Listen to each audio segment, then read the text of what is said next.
cómo se hace eso, profe? Fácil, solicitando su dirección en .cl, www.nic.cl y luego conectarla a su red social preferida. ¡Buena! Por 9.990 pesos al año, construye tu identidad digital en Internet con .cl. Nick Chile, somos el .cl.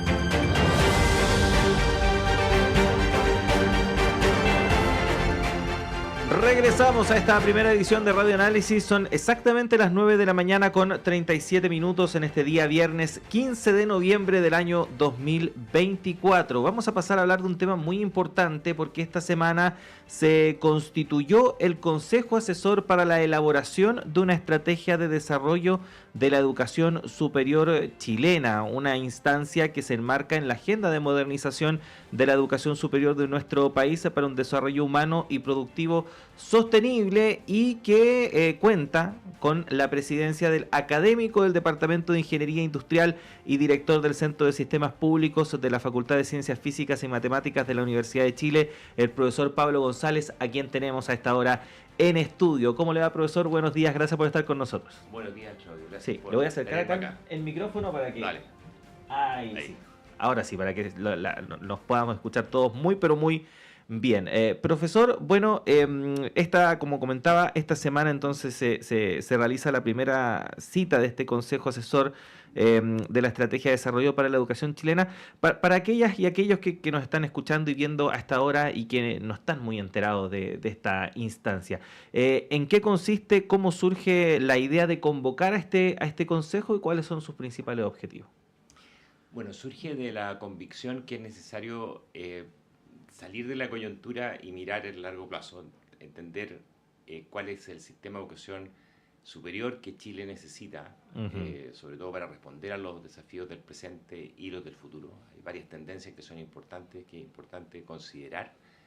Y entonces esta mirada más de largo plazo nos va a permitir responder mejor a esos desafíos y salir de la discusión sobre los instrumentos y pensar más bien en los fines y los valores que queremos que prevalezcan en el futuro. Es coherente también con la estrategia de desarrollo, ¿no es cierto?, que se ha definido estrategia de desarrollo sostenible, inclusivo, que tengamos esa mirada para uno de los componentes esenciales de la estrategia, que es la formación de las capacidades que Chile necesitaría para que efectivamente nos proyectemos hacia un desarrollo en una etapa más ambiciosa. Eso. Sí, lo voy a pedir un poquito más cerquita del micrófono. De hecho, se lo voy a enderezar un poquito más. Ahí sí, porque estos son medio sensibles. Es como que si uno no habla derecho al micrófono no se escucha muy bien. Profesor, bueno, está esta necesidad, ¿no?, de avanzar en una suerte de modernización del sistema. ¿Cuáles son los principales desafíos que enfrenta actualmente la educación superior chilena?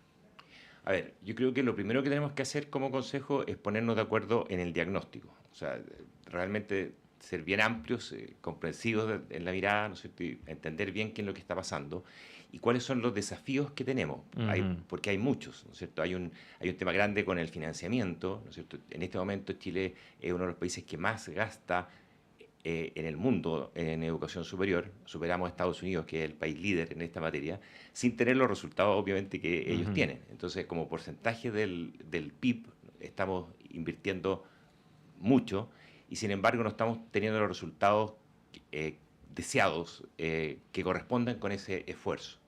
Entonces ahí hay un desafío importante.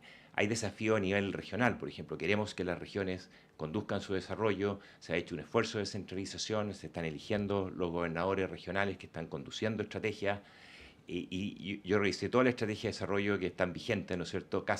Prácticamente todas tienen como uno de los componentes centrales el capital humano avanzado que corresponda a los desafíos productivos de las regiones, y ahí tenemos un tremendo desafío si efectivamente estamos incentivando eso desde las universidades regionales, cómo estamos cooperando las universidades nacionales con ese desafío, con la formación de capacidades también en las regiones, en colaboración con la universidad. Yo creo que hay un esfuerzo de asociatividad que se está haciendo, pero que se puede potenciar.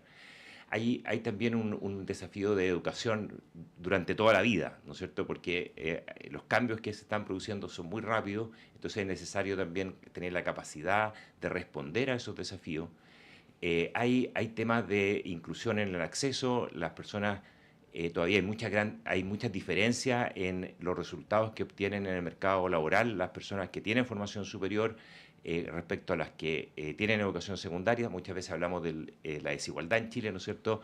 Y esa desigualdad que medimos a través del índice de Gini, que resulta alto, tiene que ver mucho con esta desigualdad entre los que tuvieron educación superior y los que no la tuvieron. Entonces ahí tenemos un desafío que es importante, pero al mismo tiempo dentro de la educación superior tenemos carreras que han sido tremendamente exitosas en la inserción laboral, pero tenemos también profesiones que están teniendo más dificultades con esa inserción. Entonces ese es también motivo de preocupación.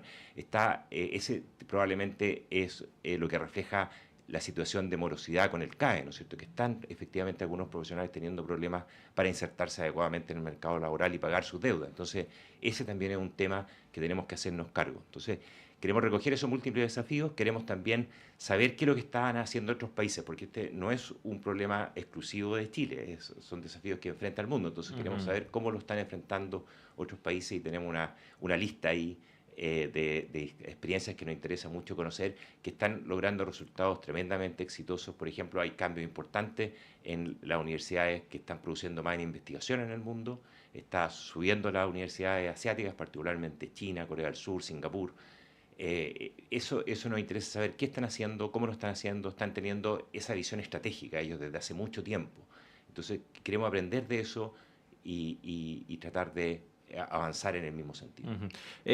Profesor, efectivamente hay desafíos comunes respecto de lo que ocurre en nuestro país, respecto de otras realidades a nivel global, y al mismo tiempo se dice, ¿no? Hay quienes dicen que nunca es demasiado tarde para cambiar, pero ¿qué tan retrasados, si es que lo estamos, respecto de otras realidades o respecto de cómo van surgiendo estos desafíos, estos obstáculos, o no obstáculos, sino que desafíos, valga la redundancia, que se ponen por delante respecto de lo que se podría haber hecho antes, por ejemplo? Yo creo que tenemos éxitos importantes, ¿no es cierto? Hemos tenido un desarrollo importante en la institución de educación superior. Tenemos centros y tenemos investigadores que son de clase mundial en nuestras universidades y eso es preciso reconocerlo. O sea, tenemos un sistema vigoroso, tenemos en algunos centros que están entre los 10 mejores del mundo, ¿no es cierto?, en algunas áreas específicas. Entonces, eso hay que reconocerlo, hay que potenciarlo. Tenemos un incremento muy importante de matrícula. Tenemos probablemente la fuerza de trabajo más capacitada de América Latina en términos de la cantidad de profesionales que tenemos. Hay un crecimiento vertiginoso de la cantidad de profesionales. Somos de los países que más ha crecido en el mundo en la corta edad de 25 a 34, ¿no es cierto? Se refleja muy bien. Los países más retrasados que son miembros de la OCDE han tenido un incremento similar. Entonces son tendencias que están ocurriendo en el mundo para tratar de estar al nivel de los países líderes. Entonces hay que recoger esos avances, pero también hacerse cargo de los desafíos emergentes. O sea, está pasando algo muy importante con las tecnologías, está pasando algo muy importante y preocupante con la población, ¿no es cierto? Están cayendo los nacidos vivos, entonces se proyecta hacia futuro. Si queremos mantener estas tasas de matrícula, bueno, vamos a tener que de algún modo atraer al resto de la Latinoamérica a nuestras aulas. Entonces, Estados Unidos lo hace con todo el mundo, ¿no es cierto? Atrae una gran cantidad de otros países de habla inglesa lo están haciendo. Nosotros deberíamos quizás plantearnos ese desafío también, cómo nos transformamos en un polo de atracción. Ya tenemos varios alumnos extranjeros, pero probablemente deberíamos desarrollar una estrategia para ser quizás más agresivos, más consistentes en eso. Países que se han propuesto tener a su universidad entre las 100 mejores del mundo, como Corea, Singapur o China, ¿no es cierto?, están haciendo esfuerzos metódicos en ese sentido y están avanzando rápidamente. O sea, si uno se fija en los rankings internacionales, en la productividad de las investigaciones, ellos han logrado éxito con una estrategia consistente en que han tenido distintos componentes, ¿no es cierto? Por ejemplo, te pongo el ejemplo de Corea del Sur. A comienzos de los años de la década pasada decidieron hacer una tremenda inversión en ingeniería y en ciencia y tecnología y colocar casi un 1% del PIB, fue menos en la práctica, pero ellos planificaron un esfuerzo muy importante en 5 universidades que son exclusivamente ingeniería y ciencia y 2 universidades nacionales, las 7 son estatales, ¿no es cierto?, y se propusieron colocarlo entre las 100 mejores del mundo. Si uno mira, están avanzando a paso consistente y han logrado estar en algunos rankings, colocar a la nacional, ¿no es cierto?, la de Seúl, entre los 20 primeros. Los chinos es aún más fuerte el cambio que están produciendo. ¿Qué están haciendo? Eso nos interesa conocerlo. Entonces, hay un desafío de no querer reinventar la rueda, querer aprender de lo bien que están haciendo los otros, entender bien los desafíos que tenemos y entender bien el diagnóstico en que estamos. Entonces, nosotros primero, antes de empezar a discutir sobre el financiamiento, sobre la gobernanza, sobre los medios, tenemos que ponernos de acuerdo en el futuro deseado. Y ese futuro deseado tenemos que tratar de perseguirlo con las herramientas mejores que tengamos a nuestro alcance para alcanzarlo. Profesor, bueno, este Consejo Asesor va a tener un año aproximadamente, un poquito menos, de trabajo en sesiones regulares. Se ha establecido un trabajo en comisiones en torno a 4 ejes: trayectorias formativas y procesos académicos, arquitectura y gobernanza del sistema, asociatividad para el desarrollo del conocimiento, innovación e internacionalización, y articulación con entornos productivos y dinamización del desarrollo. ¿Por qué se opta por esta metodología de trabajo? A ver, yo llego después de la metodología, que la metodología está definida. Ya está definida. Entonces, probablemente habría que consultar a la subsecretaría, pero entiendo que son desafíos que están identificados como tremendamente relevantes. Eso no significa que no tengamos que mirar el sistema como un todo. Lo que queremos es asegurarnos que esos desafíos estén incluidos en el diagnóstico y estén incluidos en las soluciones. Entonces, lo más importante es, creo yo, pensar el sistema de educación superior como un sistema. Entonces, una mirada de, efectivamente, cuáles son las fronteras que tiene, cuáles son las conexiones que tiene con otro sistema, cuál es el propósito que queremos que tenga, ¿no es cierto? Tenemos conexiones obvias en la entrada con el sistema escolar, ¿sí? El sistema escolar, ¿qué está pasando en el sistema escolar? ¿Qué desearíamos que produjera el sistema escolar? Hay algunos que dicen, hay chicos jóvenes que están llegando con capacidades limitadas para escribir, por ejemplo, la escritura académica es una cosa que cuesta, ¿no es cierto?, la argumentación, etcétera. Queremos que el sistema escolar prepare mejor en qué, en cuáles son las competencias clave, ¿no es cierto? Es un desafío central que tenemos que enfrentar. Tenemos conexiones en la salida con el mercado laboral, con el sistema productivo. Ahí hay un tremendo desafío, no solo preguntar qué es lo que tenemos que producir como educación superior en un vacío. Tenemos que preguntar qué es lo que necesita el sistema productivo del futuro y del presente, ¿no es cierto?, para poder responder a eso. Y hay otros sistemas que están relacionados, como los sistemas de transporte, de seriedad, que están en los procesos.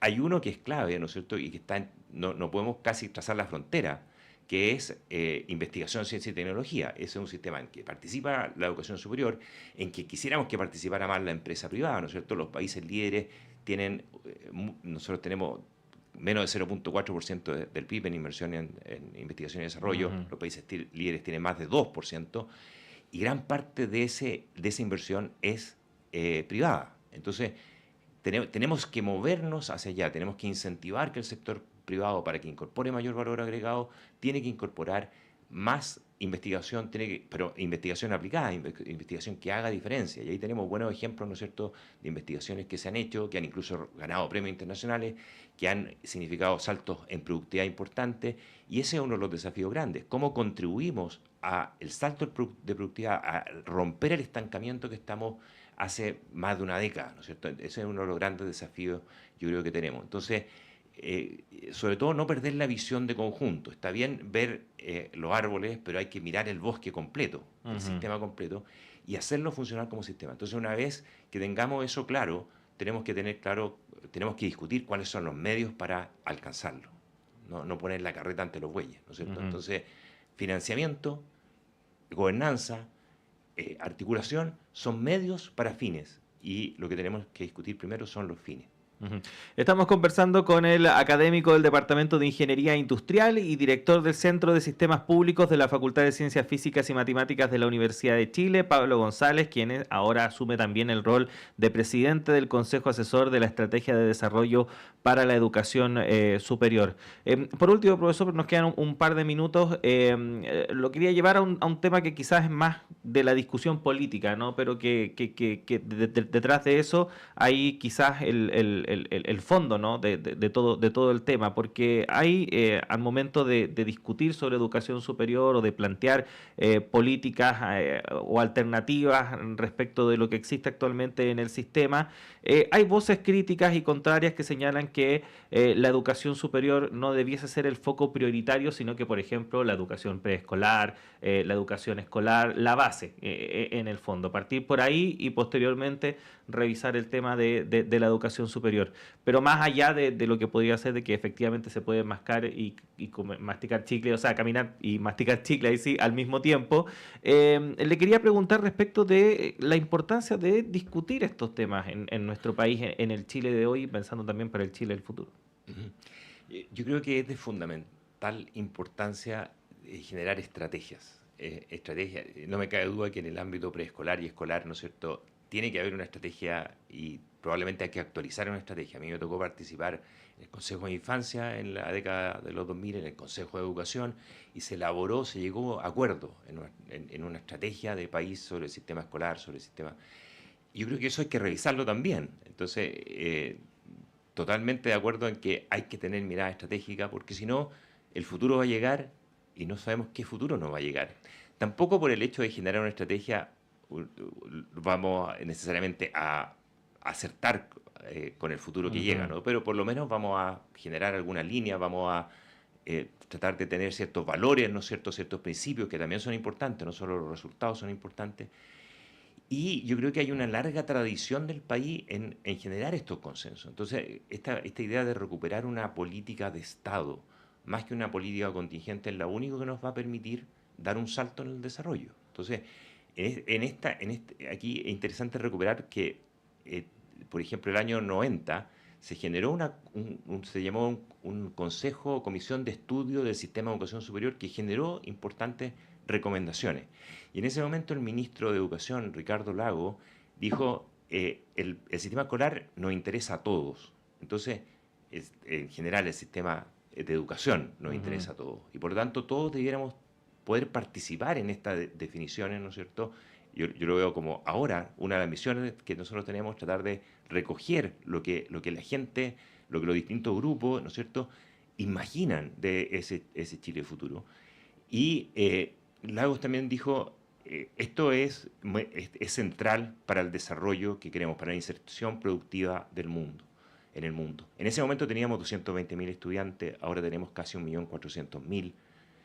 El cambio que hubo en población, en cantidad de personas que terminaban la secundaria, probablemente no se va a volver a repetir en lo previsible, ¿no es cierto? Entonces, hay que pensar de nuevo y hay que pensarlo como una política de Estado para que esté más allá de los cambios de gobierno que tenemos, como ustedes dijeron en el programa anterior, tenemos problemas importantes en el sistema político y uno de ellos es la necesidad de tener instituciones que piensen más en el largo plazo. Entonces, Corea, por ejemplo, tiene un instituto, ¿no es cierto?, que está mirando al largo plazo, está construyendo ese futuro imaginado y están generando todas las políticas, ¿no es cierto?, las inversiones. Si no explican cómo contribuyen a la política a largo plazo, ni siquiera son consideradas en el sistema de inversiones. Entonces, hay una posibilidad de ordenar que nosotros nos estamos perdiendo por el hecho de no tener políticas de Estado. Y eso yo creo que es algo que tenemos que corregir. No solo en educación superior, probablemente, pero es, yo creo, una prioridad si queremos efectivamente insertarnos en un desarrollo económico productivo, sostenible, inclusivo y los apellidos que le queramos colocar, ¿no es cierto? Entonces lo veo como una necesidad que no resta a las otras necesidades de concebir políticas de Estado. Ujú. Bueno, profesor Pablo González, vamos a estar muy, pero muy pendientes al trabajo que desarrolle este consejo asesor. Queremos agradecer la presencia que ha tenido acá en Radio Universidad de Chile para comentarnos respecto del trabajo de esta instancia, algunos de sus objetivos, desafíos y, por supuesto, respecto de la educación en general. Así que muchas gracias, que esté muy bien. Muchas gracias, Claudio. Que estén bien. Y con esta conversación comenzamos a despedir esta primera edición de Radioanálisis. Bueno, recordemos que antes de ir a la pausa anterior teníamos un concurso que era entradas dobles para un espectáculo que se va a dar durante esta jornada en el Teatro de la Universidad de Chile. Y bueno, tenemos ganadores. Aquí Tania González, nuestra productora, nos envía los nombres, solamente los nombres de pila.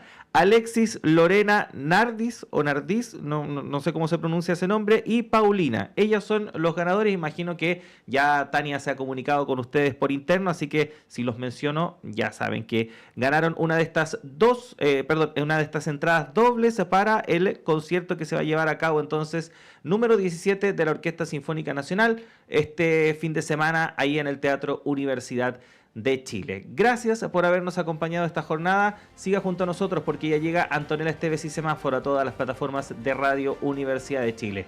Yo me reencuentro con ustedes a las 13 horas en la segunda edición de Radio Análisis y acá en la primera edición el lunes tempranito junto a Patricio López y todo el equipo desde las 7 de la mañana. Que estén muy bien.